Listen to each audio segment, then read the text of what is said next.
Hello students, welcome to the first PUC online classes of Gopalswamy PU College, Mysore. I am Suma, economics lecturer, and in today's session of our first PUC online classes, let us discuss about the chapter of presentation of data. This is the fourth chapter under part A, that is statistics for economics. In previous sessions, you have learnt about the organization of the data, and in that you have even learnt about the classification of data. The four important types of classification are chronological classification, geographical classification or spatial classification, quantitative classification and qualitative classification. So, when the unclassified data, that is the raw data, is classified on the basis of these four types, they need to be presented, because classification is a part of the process of presentation of data. So, when ultimately the raw data, that is an unclassified data, is collected, after that when it is classified, it should be presented to the public in a precise and understandable manner, in a clear manner. This presentation of data helps the comparison of the data, and it helps in better understanding of the topic that it is being presented, and also it leads to different types of analysis in future. After this presentation is made, it leads to derive valid conclusions based on the data they are presented, and therefore presentation of data is a very important process in the statistics. So, the presentation of data is nothing but after the raw data is classified according to the four different types of classification, they should be presented in a scientific way so that it helps to derive the valid conclusions, and it even helps for the future analysis too, or further analysis. In this session, let us discuss about the forms of presentation of data. There are three important forms of presentation of data. The first one is textual presentation. The second one is tabular presentation, and the third one is diagrammatic presentation. The first one is textual presentation. Textual presentation is presenting the data in the form of simple text. This is suitable only when we are sending the data which are in small quantities. So, textual presentation of data has its own limitations, and it cannot be applied in the presentation of data of all kinds. The second one is tabular presentation of data. Tabular presentation is nothing but the presentation of data in the form of a table. A table is a systematic arrangement of rows and columns so that the huge data can be condensed, and it should be presented in such a way that it can be understandable by anyone who is not even related to the topic. So, therefore, tabular presentation is a very important type of or form of presentation of data, and it is widely used in the presentation of all kinds of data. This tabulation of the organized data will lead to the further statistical treatment and decision making. Therefore, tabulation is a very important form of data, and it is the most popular one too. So, the tabular presentation is nothing but is the arrangement of the data in the form of both rows and columns. So, this is the tabular presentation. In all textbooks it can be seen, and in almost all the data presentation you can see the tabular presentation. The third one is diagrammatic presentation. The diagrammatic presentation of data is presenting the data in the form of diagrams. When once the data are presented in the form of diagrams, it can be easily understood by even a layman. Even the illiterates and undereducated people also can understand the information when it is presented in the form of a diagram. These diagrams include the colors also. If you go to any of the government, if you visit to any of the departments departments of government. You can see on the walls of the government department, the data related to that particular departments are displayed in the form of different types of diagrams like multiple bar diagram or bar diagram, simple bar diagrams, and even pie diagrams also. When the results of any of the board examinations are related, the results are presented in the form of pie diagram in the newspapers. This diagrammatic presentation of data is more effective when compared to the data presentation in the form of tabulation. It reaches large number of people, and it even reaches the people who are not able to read what it is given. So the diagrammatic presentation of data involves different types of colors also, so that each color indicates different information. So by seeing the color itself in the bar diagrams or the pie diagrams, any layman can understand what that color is going to reveal. So this diagrammatic presentation of data involves three different types of presentation. The first one is geometric presentation of data, the second one is frequency diagrams, and the third one is arithmetic line graph. So these are the very important types of the presentation of data. The first one is textual presentation of data, which is limited to only smaller quantities of the data. The second one is tabular presentation of the data. It is the arrangement, it is the systematic arrangement of the information with the help of rows and columns. The third one is diagrammatic presentation of the data. So now let us move towards the important type of presentation, that is tabular presentation. So let us understand about the parts of a table and how the data are arranged in rows and columns. Now let us see about the components of a table. In your examination, definitely there will be a question to draw a blank table. So this is a format of a table. So you are asked to explain the parts also. So now let us see about the parts of a table. You all know that what is table. Table is a systematic arrangement of rows and columns in such a way that it should help everyone to understand the topic or data that is presented in them. The very important parts of a table are, the first one is table number.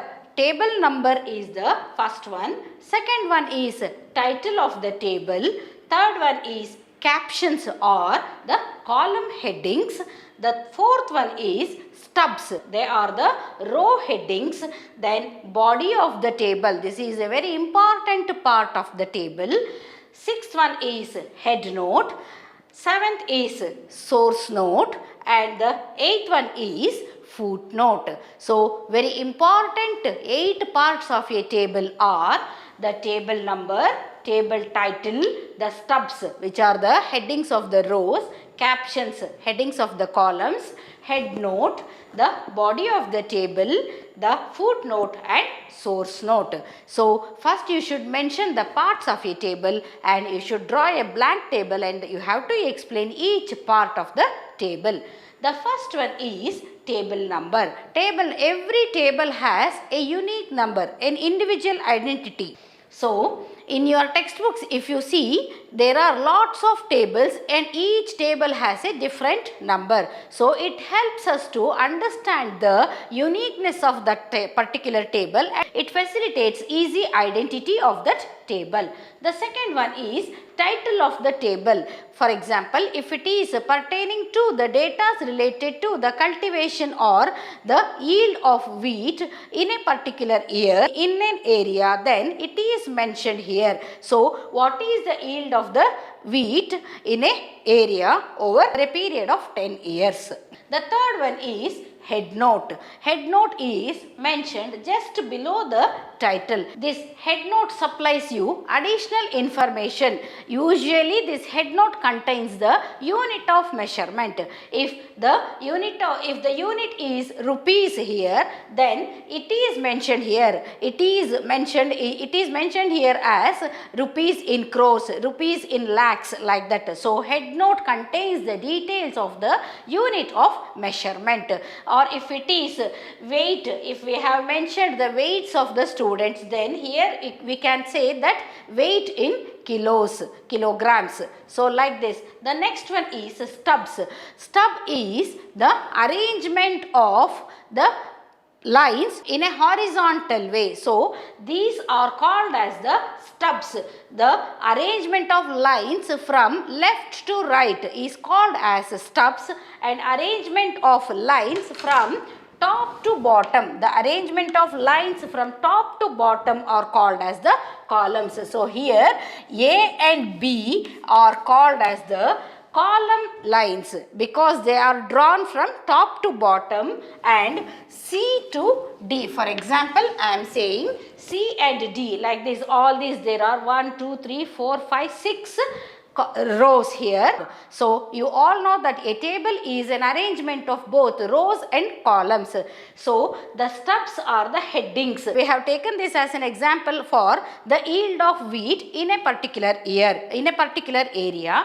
So here you can see, for example, they can mention the years here because there they are recording in this table the yield of wheat over a period of 10 years or 6 years, or here we have 5 rows. So 5 years. So each different year the yield of the wheat in kilograms, or the varieties of wheat also can also be mentioned here. So the column headings include the headings related to different columns.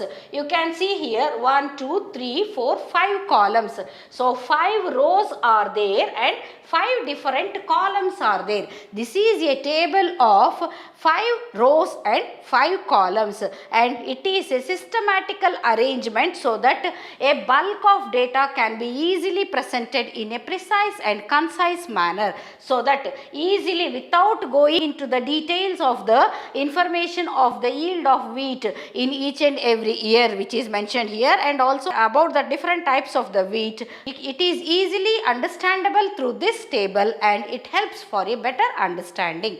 The next one is body of the table. Here it is written the body of the table. So what is the content? Very important content of the tables are written here. That is, the years are mentioned here and the details of the data. For example, the data related to the wheat that is cultivated in that particular area and yield per hectare, everything is mentioned, and here the varieties of like A1, A2, B1 like this. So there are different varieties of wheat. There may be different varieties of wheat that is cultivated in that particular area, and that is mentioned here.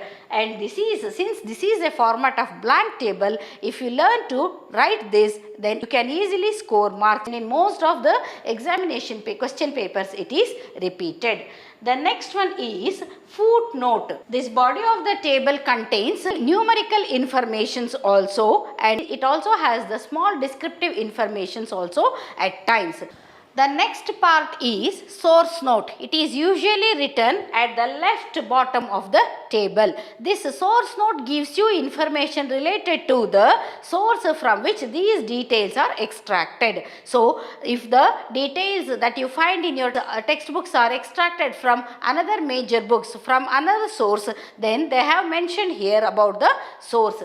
The last part is footnote. Footnote is the 8th part of the table, that is written at the right corner of the bottom of the table, and footnote is the last part of the table. This footnote contains a brief content of the table. If the reader, if the viewer who is viewing this table, if he is unable to understand the details that are mentioned in this table, he can go to the footnote and here he can get some information related to the content of the table. So this footnote facilitates another easy understanding way of the understanding of the table. Totally there are 8 important parts of a table, and they are the table number, the title, head note, the stubs, captions, body of the table, then the source note, and the last one is footnote. So all these are very important parts of a table, and with the arrangement of the left to right lines or the horizontal lines, you can see the stubs, and with the arrangement of the columns from top to bottom, you can see the captions. You can see the columns which are arranged from top to bottom, and the captions are written here. Captions are nothing but the column headings. So stubs are the row headings, captions are the column headings. So this is an example or format of a blank table. So with this type of format of a table, different types of informations are presented. So this is a very important form of presentation. The table is a very important arrangement of the information between the rows and columns, and they are made easily understandable to the viewers. The next form of presentation is diagrammatic presentation. The diagrammatic presentation, as the name itself says, that it is the presentation of data through different types of diagrams. There are three types of diagrammatic presentation. The first one is geometric presentation, second one is frequency diagrams, and the third one is arithmetic line graph. So the first one is geometric presentation of data. So the geometric presentation of data again is divided into two, that is bar diagrams and the pie diagrams. Bar diagrams are the presentation of the data through rectangular bars. Bar diagrams are the presentation of the data with the help of rectangular bars. So the pie diagram are nothing but the presentation of data in a circular form, in the form of a circle. So in your high school you have learnt about both these bar diagrams and pie diagrams. Now let us see about the types of bar diagrams. These bar diagrams, that is the arrangement of the classified data through the rectangular bars, are called as the bar diagrams, and they are divided into three. So these bar diagrams are again subdivided into three types. The first one is a simple bar diagram, the second one is multiple bar diagram, and the third one is component diagram, the component bar diagrams. So in your newspapers and in all other types of the data presentations, you can see all these three types of the bar diagrams. Data are presented in three different forms. So simple bar diagrams are used to express the details related to only one variable, and the multiple bar diagrams are used to express the details related to different variables. These multiple bar diagrams express relation with the interlinked data. So if the data are related to each other, then the multiple bar diagrams are used to present the data. These component bar diagrams are used for the details with high magnitude. So if the data are to be divided into different subdivisions, then these component bar diagrams are used. So it is even called as the subdivided diagram. In our next session, let us understand about these three types of the bar diagrams and also about the pie diagram. So I end up today's session with a thought for the day. Today's thought is be grateful and thankful always. So this is a very important message to everyone, because we should be grateful always and we should be thankful to the God for providing us an opportunity to enjoy this life. We should be thankful to many people, because human is a social being. So therefore, without anybody's help, you cannot live. Since when you wake up in the morning till the time when you go for sleep in the night, we seek the help of different people, and for that we should be thankful to them, and we should even be grateful always, because for all the small helps and courtesies that we obtain from different people in our everyday life, we should be grateful for them. These two are the very important positive qualities that a person should have. So we have to inculcate these two virtues so that it helps us to understand the life in a simpler way by being grateful and thankful, we obtain the blessings of many, and these blessings help us to lead our way towards a successful one. In Kannada, there is a saying that ಎನಿತು ಜನಗಳಿಗೆ ಎನಿತು ಜೀವಗಳಿಗೆ ನಾವು ಋಣಿಯೋ ಹಾಗೆ ನೋಡಿದರೆ ಈ ಜೀವನವೆಂಬುದೇ ಋಣದ ಗಣಿಯೋ. So in this life we are indebted to many a people. We are living with the grace of many a people's blessings and also their timely help. So therefore we owe a lot to this nature and to this mother earth. So we should always bow our head towards the nature and to all the people, those who are directly and indirectly helping us, and with that only we are living today in a happier way. So we should be thankful and grateful to our ancestors and also to all for giving us one such beautiful earth, and with this only we are finding a sustenance. So therefore we should be thankful and grateful always. With this I conclude this session. Thank you.